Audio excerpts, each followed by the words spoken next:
Salam əziz şagirdlər, xoş gördük hər birinizi. Biz keçən dərs sizinlə Azərbaycan harada yerləşir mövzusundan tanış olduq. Gəlin indi həmin mövzunun tapşırıqlarına baxaq. İlk tapşırıq səhifə 12-də bir nömrəli tapşırıqdır. Azərbaycanın fiziki xəritəsini bizə təqdim edir və suallar soruşur. Azərbaycan hansı qitədə və regionda yerləşir? Hansı xarici ölkələrlə su sərhədimiz var?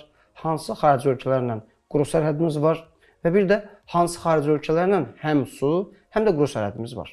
Xəritəyə diqqətlə baxsaq görərik ki, Azərbaycan Asiya qitəsində, daha dəqiq desək, Cənub-Qərbi Asiya regionunda yerləşir. Mövzuda biz qeyd etdik, ölkəmiz 5 ölkə ilə həmsərhəddir. Bu ölkələrdən Türkmənistan və Qazaxıstan, yalnız bu iki ölkə ilə yalnız su sərhədimiz var. Amma Türkiyə, Gürcüstan və Ermənistanla isə yalnız quru sərhədimiz mümkündür.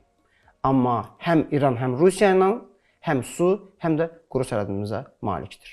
Uşaqlar, ikinci çalışmaya baxaq. Bu səhifə 12-də göstərilib. Azərbaycanın bizə fiziki xəritəsini göstərir və suallar soruşur.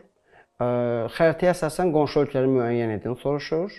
Və bir də ölkəmizə nəzərən onlar hansı istiqamətdə yerləşirlər. Xəritəyə diqqətlə baxsaq, Rusiyanın Azərbaycandan şimalda, Gürcüstanın bizdən şimal-şərqdə, Ermənistanın bizdən qərbdə, İranın bizdən cənubda, Türkiyənin isə bizdə cənub-qərbdə yerləşdiyini görə bilərik. Və üçüncü çalışmaya baxaq. Bu səhifə 13-də verilib. İpək yolu xəritəsi göstərilir və əlbəttə ki, bizdən soruşulur ki, nə üçün bu xətt əyri çəkilib? Uşaqlar, əlbəttə ki, bu xəttin əyri çəkilməsi səbəbi İpək yolunun keçdiyi məntəqələrdir. Bilirsiniz ki, İpək yolu orta əsrlərin ən mühüm ticarət yolu idi. Çindən başlanırdı. Mərkəzi Asiyadan və Azərbaycandan keçərək Avropaya gedirdi.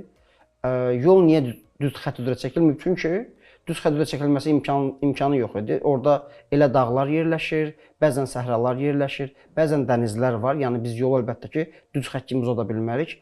Hardan keçməsi daha əlverişlidirsə yolun, bax o şəkildə bir növ ziqzaqvari, əyrivari çəkilmişdir. Böyük coğrafi kəşflərdən sonra, yəni Amerikanın kəşfindən və Hindistanın su yolunun kəşfindən sonra bu İpək yolu tarixən öz əhəmiyyətini yavaş-yavaş itirməyə doğru getmişdir.